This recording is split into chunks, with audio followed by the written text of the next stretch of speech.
कर अग्नि का हाथ भी की गन पर ढीला हो गया था। उसने अगले ही पल इश्क के सिर से वो गन हटा दी और अपने माथे पर रख ली। इश्क की आंखें एक बार फिर से बड़ी हो गईं। अग्नि डेविल स्माइल के साथ बोला, अगर मैंने अपनी जान ले ली तो, अगर मैंने खुद को ही खत्म कर दिया तो फिर इस शादी का क्या करोगे तुम? फिर तो तुम चाहे डिवोर्स दो या ना दो, मैं तो तुमसे अलग हो ही जाऊंगा। इश्क के चेहरे के एक्सप्रेशंस थोड़े बदले और वो एक बार फिर से हल्का सा मुस्कुराई। उसके होठों पर मुस्कुराहट देखकर इस बार अग्नि चौंक गया। उसने इश्क के माथे पर गन पॉइंट की। इश्क को डर नहीं लगा, लेकिन अब जब उसने अपने सिर पर गन पॉइंट कर दी तब भी इश्क के चेहरे पर डर दिखाई नहीं दे रहा था। इश्क उसके बिल्कुल करीब हुई और धीरे धीरे उसकी मुस्कुराहट थोड़ी सार्कास्टिक होने लगी। वो अग्नि की आंखों में आंखें डालकर बोली, आप तो बड़ी जल्दी हार गए। मैंने तो सोचा था आप अपने नाम की तरह ही होंगे, अग्नि मतलब आग जो दूसरों को भस्म कर दे, लेकिन यहाँ तो आप ही राख होने पर आ गए। मुझसे हार गए या फिर मेरे इश्क से? बोलते हुए उसके होठों पर एक बार फिर से वो व्यंग भरी मुस्कुराहट ठहर गई। अग्नि का चेहरा गुस्से से कांपने लगा। उसने अपने सर से गन हटाई और इश्क के सिर के पीछे अपना हाथ रखते हुए उसके बालों को कसकर मुट्ठी में जकड़ लिया। वो गुस्से से दांत पीसते हुए बोला, अपने आप को बहुत चालाक समझती हो ना तुम?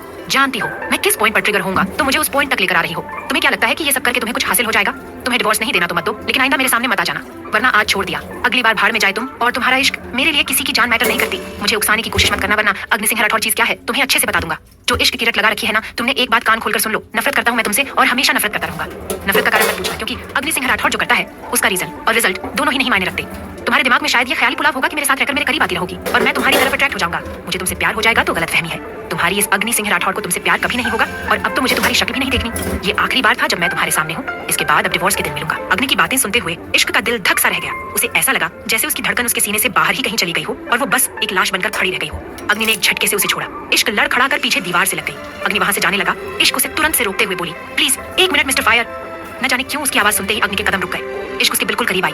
उसका दिल जोरों से धक धक कर रहा था और हाथ पैर बिल्कुल ढीले पड़ चुके थे। वो जानती थी कि अगर अग्नि कोई बात कह रहा है तो वो अपनी बात पर अटल रहेगा। अगर उसने फैसला कर लिया है कि वो इश्क से दूर रहेगा तो उसका फैसला कोई नहीं बदल सकता। अग्नि के चेहरे को देखते हुए उसकी आंखें नम हो रही थी। आंखों के सामने धुंधलापन भी छाने लगा था। सिर में जोरों से दर्द उठ रहा था। वो अग्नि के बिल्कुल करीब आई। अग्नि अभी भी गुस्से से उसे देख रहा था। वो बेहद रूड होकर बोला, फिर से कोई ड्रामा करने की सोच रही हो? अभी वो बोल ही रहा था कि इश्क ने अपने पंजों के बाहर खड़े होकर उसके चेहरे को अपने हाथों में थाम लिया। अग्नि ने उससे दूर होने की कोशिश की, लेकिन उसके कदमों ने उसका साथ नहीं दिया। इश्क उसकी आंखों में देखते हुए बोली, जब दूर कर ही रहे हैं खुद को मुझसे तो एक आखिरी बार आपको महसूस तो कर लेने दीजिए। शायद ये सच में आखिरी बार हो, बोलकर उसने अग्नि के माथे पर अपने होंठ रख दिए। अग्नि उसकी तरफ देखता ही रह गया। इश्क ने अपने कदम पीछे लिए और उससे दूर होकर खड़ी हो गई। उसका चेहरा झुका हुआ था। अग्नि का गुस्सा खुद ब खुद बढ़ने लगा था। अब उसे नहीं पता था कि उसे गुस्सा क्यों आ रहा है, लेकिन वो गुस्से में पागल हो रहा था। उसके सिर की नसें फटने को हो चुकी थी। वो दरवाजे से बाहर जाने लगा, लेकिन फिर उसने एकदम से जोर से दरवाजा बंद किया और इश्क के सामने आकर खड़ा हो गया। इश्क ने अभी भी नजरें उठाकर उसकी तरफ नहीं देखा। उसकी आंखों में बेहिसाब नमी भी थी और उसकी आंखों से अब उसे दिखाई देना बंद हो रहा था। अग्नि गुस्से से बोला, अग्नि सिंह राठौर किसी का कर्ज नहीं रखता, बोलकर उसने गन इश्क की ठोड़ी के नीचे रखी और उसके चेहरे को ऊपर की तरफ उठाया। अगले ही पल उसने एक बार फिर से इश्क के बालों पर अपनी पकड़ बनाई और यूं ही उसके चेहरे को ऊपर की तरफ उठाए उसके होठों पर अपने होंठ दिए। जितना इश्क उस पल में था जब इश्क ने अपने होंठ अग्नि के माथे पर रखे थे, उतनी ही ज्यादा वाइल्डनेस अब इस पल में थी जब अग्नि उसके होठों पर लगातार किस कर रहा था।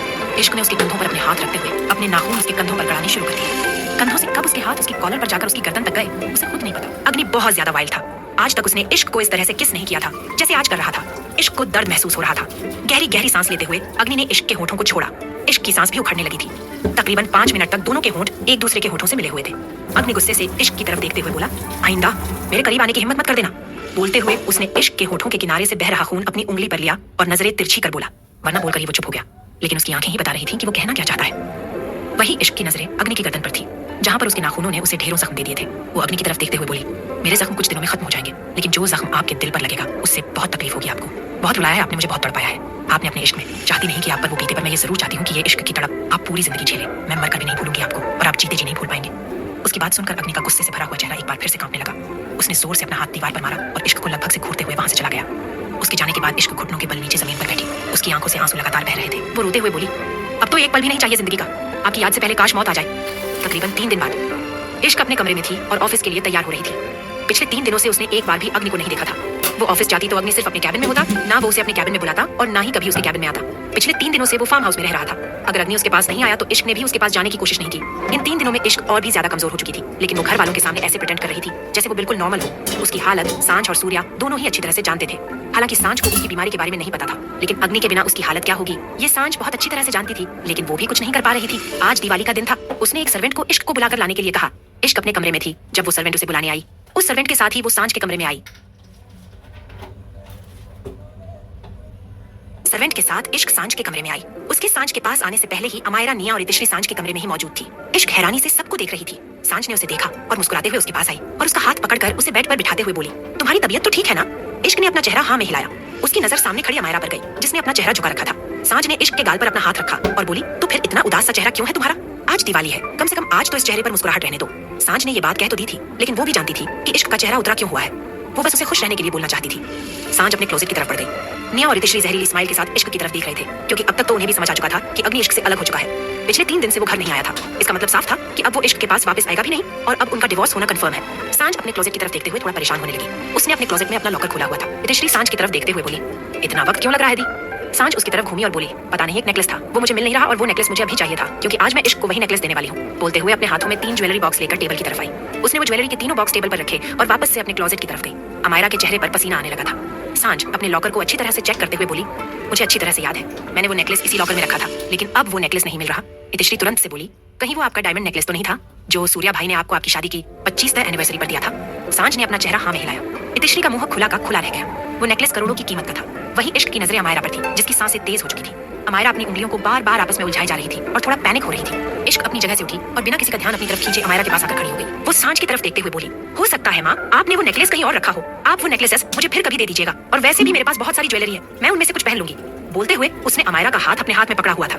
अमायरा ने नजर उठाकर उसकी तरफ देखा। उसकी आंखों में नमी तैर रही थी। सांझ अपनी ही दुविधा में उलझी हुई थी और इतिश्री और निया तो सांझ की लॉकर में ही अपनी नजरें गड़ाई हुई थी। सांझ भी मायूसी से बोली, ठीक है, लेकिन वो नेकलेस ना सही, मैं तुम्हें कोई और नेकलेस तो दे सकती हूँ ना। बोलते हुए उसने एक और ज्वेलरी बॉक्स निकाला और वो इश्क को दिया। बाकी 3 ज्वेलरी बॉक्स में से उसने एक अमायरा, निया और इतिश्री तीनों को दिया। ज्वेलरी बॉक्स लेते वक्त अमायरा के हाथ कांप रहे थे। सांझ हैरानी से बोली, तुम्हें क्या हुआ? तभी निया बोली, अमायरा तो ऐसे रिएक्ट कर रही है जैसे सांझ मोम का नेकलेस उसी ने चोरी किया हो। सांझ गुस्से से चिल्लाई, बोलने से पहले सोच लिया करो, क्या बोल रही हो तुम? इतिश्री तुरंत से बोली, ऐसा भी क्या गलत कह दिया निया ने? सिर्फ मजाक ही तो किया है ना। सांझ नाराजगी से बोली, मुझे ऐसा मजाक बिल्कुल नहीं पसंद, और आइंदा मेरी अमायरा पर उंगली उठाने से पहले 10 बार सोच लेना, मैं बर्दाश्त नहीं करूंगी। अमायरा के हाथ और भी ज्यादा जोर से कांपने लगे थे। वो तुरंत वहां से चली गई। सांझ ने उसे रोकने की कोशिश की तो इश्क सांझ का हाथ पकड़कर बोली, आप फिक्र मत कीजिए, मैं देखती हूँ। बोलकर वो अमायरा के पीछे पीछे चली गई। अमायरा अपने कमरे में आई और बेड पर बैठकर रोने लगी। इश्क उसके कमरे में आई और आते ही उसने पहले दरवाजा बंद किया और फिर उसके बिल्कुल सामने आकर नीचे घुटनों के बल बैठ गई। वो अमायरा के आंसू साफ करते हुए बोली, प्लीज रोना बंद करो, तुम्हारी तबीयत खराब हो जाएगी, तुम्हें पता है ना तुम ऐसे रो नहीं सकती हो। अमायरा रोते हुए बोली, तो और मैं क्या करूं इश्क, मैं अपनी ही मोम से नजरें नहीं मिला पा रही हूँ, मुझे समझ में नहीं आ रहा मेरे साथ ऐसा क्यों हो रहा है। मैंने तो कभी किसी का कुछ गलत नहीं किया, तो ये सारी प्रॉब्लम मेरे साथ क्यों हो रही है, और कब तक ये सब होता रहेगा, कब सब कुछ ठीक होगा? इश्क ने बेड पर बैठकर उसे अपने सीने से लगाया और बोली, बहुत जल्दी सब कुछ ठीक हो जाएगा, तुम फिक्र मत करो, कोई ना कोई सोल्यूशन जरूर निकल आएगा। अमायरा उससे अलग हुई और बोली, क्या तुम्हें ऐसा लगता है कि इस प्रॉब्लम का कोई सोल्यूशन निकल सकता है? इस प्रॉब्लम का कोई सोल्यूशन नहीं है। मुझे समझ में नहीं आ रहा कि जब मोम और डैड को ये सब पता लगेगा तो मैं उनसे नजरें कैसे मिलाऊंगी, और भाई वो तो गुस्से से मेरी जान ही ले लेंगे। मैं उन्हें कैसे समझाऊंगी कि मैंने ये सब कुछ जानबूझकर नहीं किया। अभी वो बोल ही रही थी कि इश्क ने उसके होठों पर अपना हाथ रख दिया और उसके चेहरे को अपने सीने से लगाते हुए बोली, तुम फिक्र मत करो, कोई तुम पर गुस्सा नहीं होगा, सब तुमसे बहुत प्यार करते हैं और सब तुम्हारी बात पर यकीन करेंगे। अभी वो दोनों बात कर ही रही थी कि अमायरा का फोन बजा। फोन की आवाज सुनते ही अमायरा डर से कांपने लगी। वो इश्क के अंदर ही सिमटती जा रही थी। इश्क उसे संभालते हुए बोली, प्लीज अमायरा खुद को संभालो, तुम्हें स्ट्रांग बनना पड़ेगा, तुम ऐसे ही हार नहीं सकती। अमायरा रोते हुए बोली, लेकिन मैं उसका सामना भी नहीं कर सकती, मुझे बहुत डर लग रहा है। इश्क कुछ सोचने लगी। सोचते हुए उसने बेड पर रखा अमायरा का फोन उठाया और उसे रिसीव कर स्पीकर पर डाल दिया। सामने से जो बात कही गई उसे सुनकर इश्क और अमायरा दोनों के होश उड़ चुके थे। कुछ देर बाद सामने से कॉल डिस्कनेक्ट हो गया। अमायरा रोते हुए बोली, अब मैं क्या करूंगी इश्क, अब सब कुछ खत्म हो गया, अब मैं कुछ नहीं कर सकती, मुझे मर जाना चाहिए। अगर सबको सच पता चला तो नहीं, मैं ऐसा नहीं होने दूंगी, मैं अपनी जान ले लूंगी। बोलते हुए वो इश्क से अलग हुई और इधर उधर अपनी नजर घुमाने लगी। सामने टेबल पर उसे फ्रूट बकेट पर रखा हुआ चाकू दिखाई दिया तो वो जल्दी से उस तरफ भागी। वो उस चाकू से अपने नस काटने ही वाली थी कि इश्क ने उसका हाथ पकड़ा और चाकू नीचे जमीन पर फेंक दिया। वो गुस्से से अमायरा से बोली, तुम ये क्या कर रही हो अमायरा, ये सब करना इस प्रॉब्लम का सोल्यूशन नहीं है, मैंने कहा है ना तुमसे सब ठीक हो जाएगा, तुम फिक्र मत करो, हर प्रॉब्लम का सोल्यूशन होता है। बोलते हुए उसकी आवाज नरम हो चुकी थी। अमायरा चिल्लाकर बोली, पर कैसे ठीक होगा इश्क, कैसे, मुझे नहीं समझ में आ रहा कुछ, मैं पागल हो जाऊंगी, मैं पागल हो जाऊंगी। बोलते हुए वो बहुत ज्यादा रो रही थी और घुटनों के बाल नीचे जमीन पर गिर गई थी। इश्क उसके बिल्कुल करीब होकर बैठी। अमायरा को रोते हुए देख उसकी आंखों में भी आंसू आ चुके थे। उसने अमायरा का हाथ पकड़ा और बोली, मैं तुमसे वादा करती हूँ कि मैं सब कुछ ठीक कर दूंगी अमायरा, पर प्लीज तुम अपने आप को कोई नुकसान मत पहुंचाना, सब तुमसे बहुत प्यार करते हैं, अगर तुम्हें कुछ हो गया तो सब बर्दाश्त नहीं कर पाएंगे। बोलते हुए उसकी आंखों से भी आंसू गिर रहे थे। उसने अमायरा को एक बार फिर से अपने गले से लगा लिया था। वहीं दूसरी तरफ राठौर इंडस्ट्रीज ऑफिस में अग्नि अपने कैबिन में बैठा था। तभी कैबिन का दरवाजा खुला और पारस अंदर आया। पारस ने उसके सामने लाकर एक फाइल रखी। अग्नि ने उस फाइल को खोला और उस फाइल को देखते हुए उसके चेहरे पर बेहद गुस्सा झलकने लगा। उसके चेहरे की नसें तन रही थी। गुस्से से उसने उस फाइल को बंद किया और बोला, इसके अलावा भी और कुछ चुराया है क्या उसने? बोलते हुए उसके होठों पर व्यंग भरी मुस्कुराहट आ गई थी। पारस ने अपना सर न हिलाया और बोला, लेकिन बॉस, मुझे लगता है कि आपको एक बार इश्क मैम से पूछ लेना चाहिए, हो सकता है उन्हें इन पैसों की सख्त जरूरत हो और वो बाद में लौटाने वाली हो। अग्नि व्यंग्य से हंसा और बोला, उसका दिया धोखा तो मैं बाद में देखूंगा, क्यों ना, मैं पहले तुम्हारा ही हिसाब कर दूं जो आजकल किसी और के वफादार कुत्ते बनकर मेरे सामने पूंछ हिलाते हो। पारस तुरंत से बोला, मेरा वो मतलब नहीं था बॉस, मैं बस ये कहना चाहता था कि कहीं कोई गलतफहमी, अभी वो बोल ही रहा था कि। अग्नि गुस्से से बोला, आउट। पारस तुरंत वहां से चला गया। पारस के जाने के बाद अग्नि उस फाइल की तरफ देखते हुए बोला, 20 लाख रुपए कीमत बहुत कम है मेरे लिए, लेकिन जहां बात चोरी किया गई वहां तो एक पैसा भी मेरे लिए बहुत मायने रखता है। अगर तुम मांगती तो खुद को बेचकर तुम्हें खरीदने की औकात रखता हूँ मैं, लेकिन तुमने तो मेरे गुरूर की कीमत लगा दी। अग्नि सिंह राठौर को सब कुछ बर्दाश्त है, लेकिन धोखा नहीं और तुम्हारा दिया धोखा तो बिल्कुल भी नहीं बोलते हुए अग्नि के चेहरे पर इश्क के लिए नफरत झलक रही थी। उसने गुस्से से अपना हाथ जोर से टेबल पर मारा तो टेबल पर रखा हुआ कांच टूटकर उसके हाथ में लगा। वो अपने हाथ से टपकती हुई खून की बूंदों को देखकर बोला, तुमने सच कहा था कि जो जख्म तुमने दिया है वो कभी नहीं भर सकता। गुरूर था मुझे तुम पर, क्योंकि पहली बार मैंने किसी और में खुद को देखा था। तुम्हारे अंदर अपनी जैसी जिद देखी थी। पहली बार लगा कि कोई अपनी जिंदगी छोड़ सकता है, लेकिन इस अग्नि को नहीं। अग्नि चाहे कैसा भी हो, लेकिन इस इश्क अग्नि से इश्क है। लेकिन तुम तो धोखेबाज निकली, और धोखेबाजी करना अग्नि की फितरत नहीं। तुमने साबित कर दिया कि तुम सच में नफरत के लायक हो। बोलते हुए अग्नि आज से 2 दिन पहले की बात याद कर रहा था। इश्क से बहस होने के बाद अग्नि ने सोच लिया था कि वो इश्क से दूर ही रहेगा, इसलिए वो राठौर मेंशन वापस नहीं गया। लेकिन भले ही अग्नि सामने से इश्क को नहीं देख रहा था, लेकिन इश्क हर पल उसकी नजर में थी।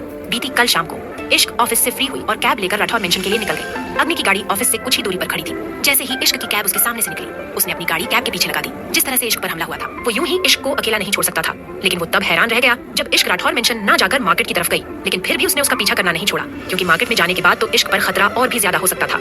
मार्केट आने पर इश्क कैब से बाहर निकली और एक ज्वेलरी शॉप पर गई। उस ज्वेलरी शॉप पर वो एक बैग लेकर गई थी, और जब वो शॉप से वापस बाहर आई तो वो बैग उसके पास नहीं था। जहाँ तक अग्नि ने इश्क को समझा था, इश्क को ज्वेलरी जैसी चीजों से ज्यादा लगाव नहीं था, इसलिए उसे थोड़ी हैरानी हो रही थी।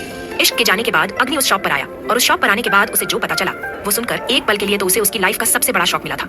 इश्क ने वहां पर ज्वेलरी बेची थी, वो भी तकरीबन 50 लाख रुपए की, और 50 लाख रुपए उसने एक बैंक अकाउंट में ट्रांसफर करवाए थे। अग्नि ने वो सारी डिटेल उस शॉप वाले से ले ली थी। अभी अग्नि इस बात को ही नहीं समझ पाया था कि उसे एक शॉक और मिला। उस शॉप से निकलने के बाद इश्क कैब में बैठी और वहां से निकल गई, लेकिन राठौर मेंशन जाने के बजाय अब वो एक होटल के बाहर रुकी थी। अग्नि की गाड़ी अभी भी उसके पीछे थी। इश्क कैब से बाहर निकली और होटल के अंदर चली गई। तकरीबन 1 घंटे बाद जब इश्क उस होटल से बाहर निकली तो उसे देखते हुए अग्नि की आंखों में बेहिसाब नमी थी। उसे अपने अंदर कुछ टूटता हुआ महसूस हो रहा था। इश्क वहां से चली गई, लेकिन इस बार अग्नि उसके पीछे नहीं गया। अग्नि होटल के अंदर आया और इश्क के बारे में पूछा तो होटल पर रिसेप्शन ने उसे बताया कि इश्क एक लड़के से मिलने रूम नंबर 501 में आई थी, और अभी भी वो लड़का उसी रूम में है। लेकिन अग्नि उस रूम में नहीं गया। अपने चेहरे पर बेहिसाब गुस्सा और नफरत लिए अग्नि उस होटल से बाहर निकला और अपनी गाड़ी में बैठकर वहां से निकल गया। उसके अंदर एक आग जल रही थी। अगर इश्क की जगह किसी और ने उसे धोखा दिया होता तो अब तक अग्नि एक बार नहीं 10 बार उस बंदे की जान ले चुका होता। लेकिन इश्क के बारे में ये सब कुछ जानकर अग्नि खुद पर कंट्रोल कर रहा था, पर वो कंट्रोल करना भी उसके लिए आसान नहीं था। वो सब सोचते हुए अग्नि की आंखों में तकलीफ, गुस्सा और नफरत तीनों चीज साफ दिखाई दे रही थी। तभी टेबल पर रखा उसका फोन बजा तो अग्नि अतीत से बाहर आया। सामने से फोन पर कहीं बात सुनकर वो तुरंत अपनी चेयर से उठा और कैबिन से बाहर निकल गया। ड्राइविंग करते वक्त उसके चेहरे और हाथ की नसें तनी हुई थी। गाड़ी में एक के बाद एक सिगरेट जल रही थी, और साथ ही साथ अग्नि का पूरा सीना जल रहा था। अग्नि गुस्से से कांपते हुए बोला, तुम्हें मौका दिया था, मैंने छोड़कर चली जाऊं मुझे, जिसके साथ भी जाति बर्दाश्त था, लेकिन तुमने तो आपके साथ रहकर आग से खेलने की हिम्मत की है। अब ये आग तुम्हें ना जला दे तो मैं भी अग्नि सिंह राठौर नहीं।